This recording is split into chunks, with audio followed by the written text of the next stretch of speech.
Good morning, everybody. I want to go ahead and do a quick video on my thoughts on this thing I'm calling the Truman paradox.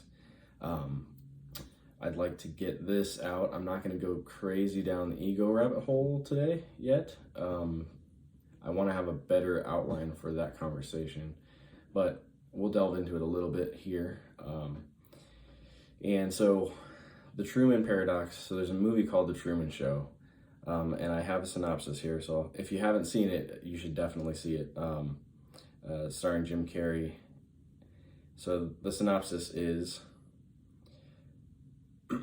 he doesn't know it, but everything in Truman Burbank's life is part of a massive TV set.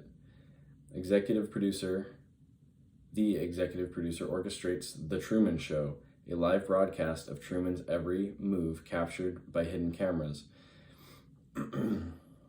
This person tries to control Truman's mind, even removing his true love from the show and replacing her with someone else. As Truman gradually discovers the truth, however, he must decide whether to act on it.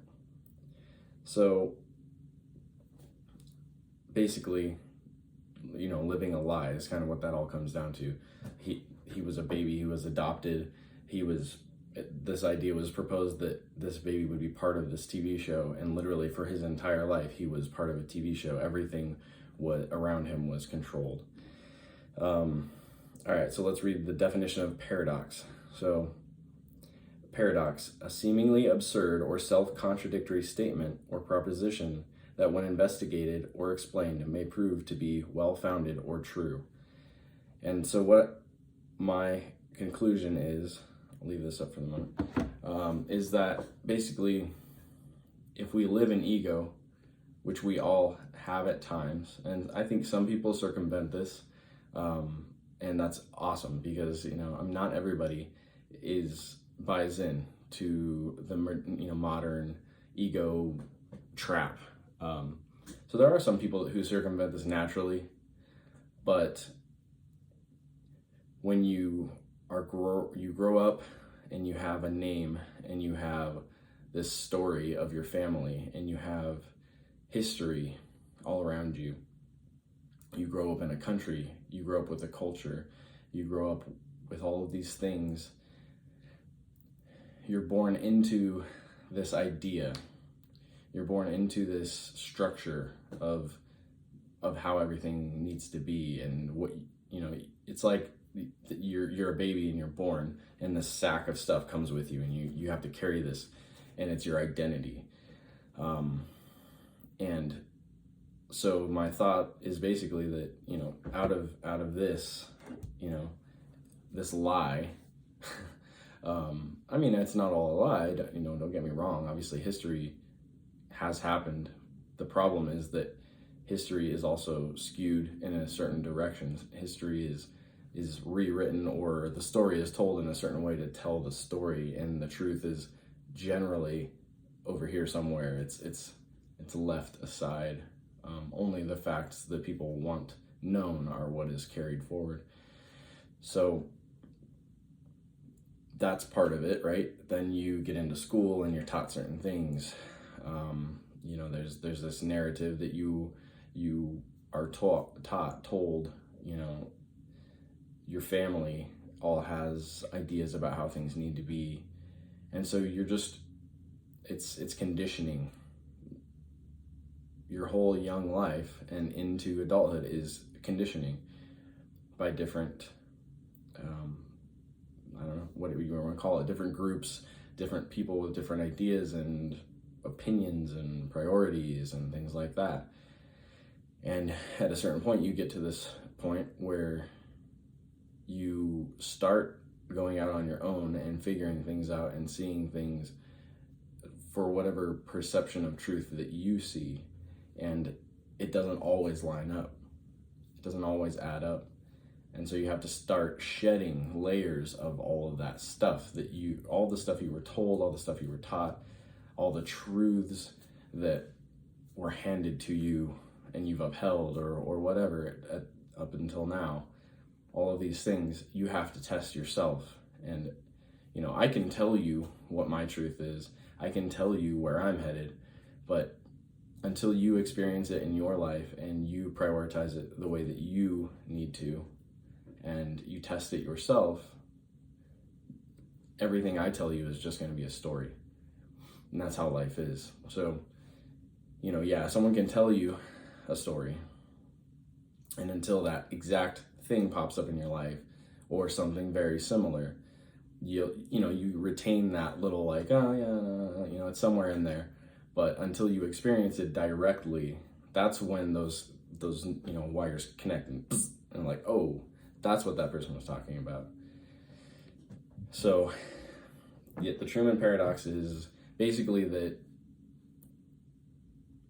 reasonably we're all in modern culture, in this modern world, we're all fed a narrative to head a certain direction in our lives, and all these truths and things that we eventually have to digest and or let go of a lot of this stuff. Especially when you start seeing narratives play out that don't jive with your truth, that don't jive, they don't even make sense.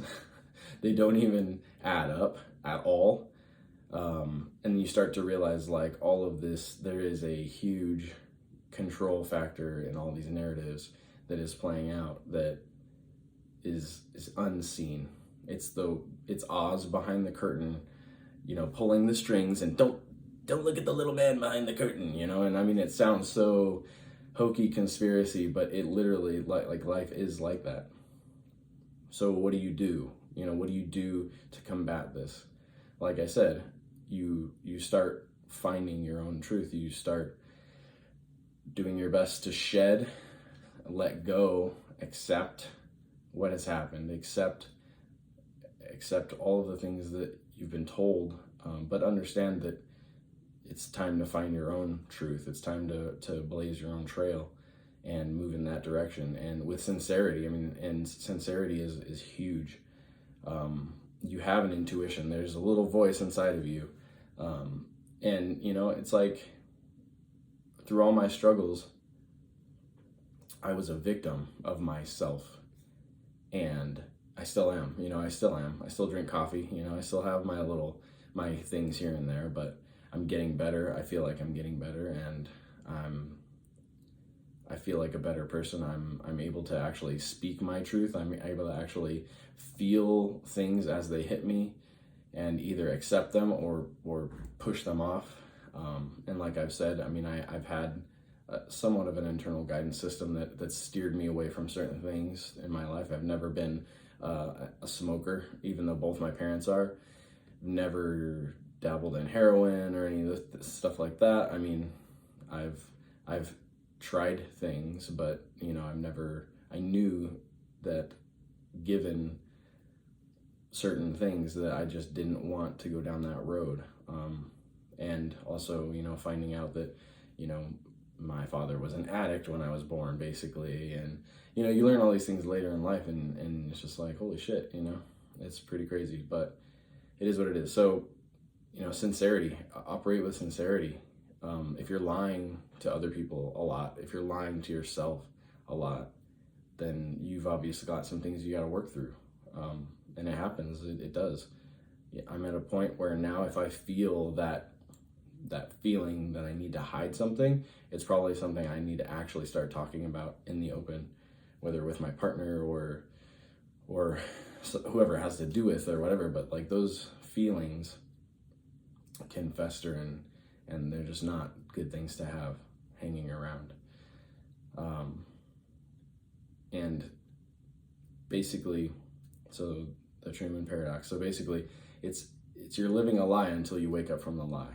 So you wake up from the lie, you realize that all of these things are narratives all around you, all the time. Someone's always trying to sell you something. Someone's always trying to sell you the truth. Someone's trying to tell you who the bad guy is. Someone's trying to tell you that, I don't know, narratives, all narratives. And you have to take these things in and process them, pass them over your your bullshit detector or whatever you want to call it, and hold on to some of it and let it go of a lot of it. I mean, that's really what it comes down to. So obviously we're self-aware people. I feel like that there's part of the narrative that really seeks to kind of get into your, like, creep its way into your self-awareness and just cling on and to be like a leech. And that's where all this ego, false ego, kind of comes from. It's just like this, everything pandering to your innate, like, underlying self-preservation mechanism, which is kind of where ego comes from. Ego isn't always bad. It's, it helps us go down different paths that we might not have the courage to do had we not had it. But it can also lead us into some crazy stuff that, we probably shouldn't do. And it can make us look like assholes a lot. It's tough, but we'll definitely talk about ego more. I want to have a better, more rounded, more concise kind of layout of what I want to talk about there, because it really is a rabbit hole. I wrote down right here five ways that ego can be toxic. So ego upholds a fictional story about your life. So your name, your culture, these things are all wonderful. These things can all be fine. They can all be good. Doesn't mean that they're bad. I'm not saying they're bad. If they're true to you, if it jives with your truth, that's cool. Like, if it jives with who you want to be, that's fine. Nothing wrong with culture. I think us all witnessing the different cultures of Earth is why we are alive. Like, all these cultures are so beautiful. They have beautiful aspects, and that's wonderful. And we all need to learn to work together to observe each other's unique gifts and to help each other out collectively across the whole planet, So I'm not saying that culture is bad. Part of culture is bad. And I do want to also talk about, eventually, I need to find the freaking video, because I know I heard it at one point in time. It is either Alan Watts or Terence McKenna talking about the I Ching.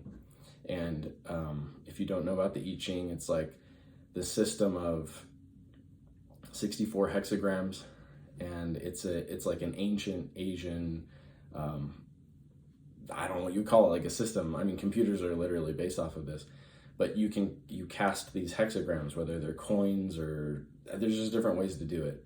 And you read, you read the outcome. And basically what it comes down to is there are, and this kind of makes sense, right? There's 30, I want to say 33%, because that would make the most sense. 33% good outcomes. There's 33% bad outcomes, and there's 33 indifferent in the middle outcomes. Good and bad are always in this battle, but that middle ground keeps bad from being able to overcome good, basically. And I believe that's changed my whole perception of the world. I don't think the entire government is bad. I don't think the entirety of modern culture is bad, but there is bad. There's absolutely bad, but I don't believe it'll ever outweigh good because of nature. I mean, nature seeks balance always. There's always a balance, and at a certain point, I mean, so far since humans have existed, we've never gone extinct, right? But nature eventually could seek to wipe us all out. The planet would subsist, the planet would keep going unless the sun eats it up or whatever the hell happens. But nature is going to keep going. If humans aren't here, then the nature is going to keep going. It's not going to stop just because humans aren't here. It'll be better off because humans aren't going to be here dominating it anymore. So, kind of an aside. The second way that ego can be toxic, it attacks and weakens faith. So we'll talk about this more in depth, but I've come to this point where, like, I was raised Christian. went to church. I was baptized at a certain point under my own decision. I believe that faith can be a good thing. I think there's a lot of things that have come out of faith as well. Not faith, but religion specifically, and specifically religion that is based in fear. Fear God, fear doing bad things. I don't know that that's the best way to live, but it's all for a reason. It's all morals. But if you don't have a moral compass, how much is it really going to help you anyways? And I also feel, and I don't really know how to say this, but I don't know where it started, but censorship actually creates perversion and truth, and I don't know, like lies and all that stuff. So like the censorship of the human body per se, right? Like when did it start? And it doesn't mean that, like, say the female body shouldn't be held as sacred. I mean, the female body is sacred. It creates life. But the fact that we cover it up and it's hidden and you can see pictures of it on the internet, it creates perversion. Why shouldn't we teach all children what the female body is meant for, is for creating life and things like that? To me, that's a huge part of a problem that we have in the world, is that the female body is hidden and it creates this, like, this perversion, a need to see, a need to know. It's the Pandora's box kind of thing and whatever. I don't really want to go down that rabbit hole. I don't have that thought very well written out or anything, but anyways. Third way that ego can be toxic, it carries false importance. And whether it's you're being advertised to make you think that you want certain things and certain things will make your life better or whatever, but ego can help, it can create false priorities in your life if you don't have it in check. Ego can keep you from realizing your true potential. If you're always holding back because you're worried about how you're going to be perceived, if you're worried about how things are going to come across to other people, then you're not going to realize your full potential. Ego can help and ego can hurt in that regard.